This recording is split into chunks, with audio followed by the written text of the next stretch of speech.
សូមគោរពនឹងជំរាបសួរស្វាគមន៍សាច់ថ្មីមកកាន់ការពិព័រណ៍ស្នាដៃស្រាវជ្រាវអប់រំលើកទី3របស់គ្រូនិស្សិតបរិញ្ញាបត្របក2ចំនួនទី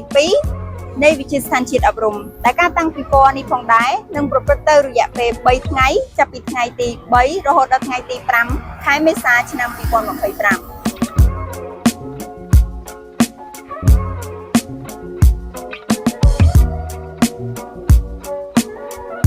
មកដល់រោងពិព័រណ៍យើងនឹងសង្កេតឃើញការដាក់បង្ហាញស្នាដៃស្រាវជ្រាវរបស់គ្រូនិស្សិតបរិញ្ញាបត្រ12ទាំង19ឯកទេសមកដល់ស្តង់ជីវវិទ្យាក្រុម1យើងនឹងសង្កេតឃើញការដាក់បង្ហាញនៅស្នាដៃ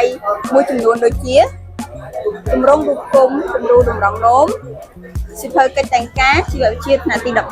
11និងទម្រង់រូបគុំរបស់ណឺរ៉ូនក្នុងការផលិតសម្ភារៈឧបទេសនេះឡើងក្នុងគោលបំណងដើម្បីជំនួយដល់ការបង្រៀននិងរៀនរបស់លោកគ្រូអ្នកគ្រូក៏ដូចជាចង់បង្ហាញតាក់ទងទៅនឹងដំណើរការនៃការផលិតទងរបស់មនុស្សហើយការផលិតនេះផងដែរគឺដើម្បីផ្សារភ្ជាប់ទ្រឹស្ដីទៅនឹងការអនុវត្តផ្ទាល់នៅក្នុងជីវភាពរស់នៅប្រចាំថ្ងៃលើពីនេះក៏មានសភៅកិច្ចតែងការជីវវិទ្យាថ្នាក់ទី11ដែរកិច្ចតែងការនេះផងដែរគឺបានបញ្ចូលនៅយុទ្ធវិធីថ្មីៗឬក៏វិធីសាស្ត្រថ្មីៗដើម្បីជាជំនួយដល់លោកគ្រូអ្នកគ្រូសម្រាប់មុខជីវវិទ្យាថ្នាក់ទី11ចូលមកដល់ទម្រង់នឹងរូបគុំរបស់ណឺរ៉ូនយើងចង់បង្ហាញពីផ្នែកផ្សេងៗរបស់ណឺរ៉ូននិងការដឹកនាំព័ត៌មានរបស់អង្គប្រសាទដែលក្រុមទម្រង់ជាសញ្ញាអគ្គិសនីឬក៏សញ្ញាគីមី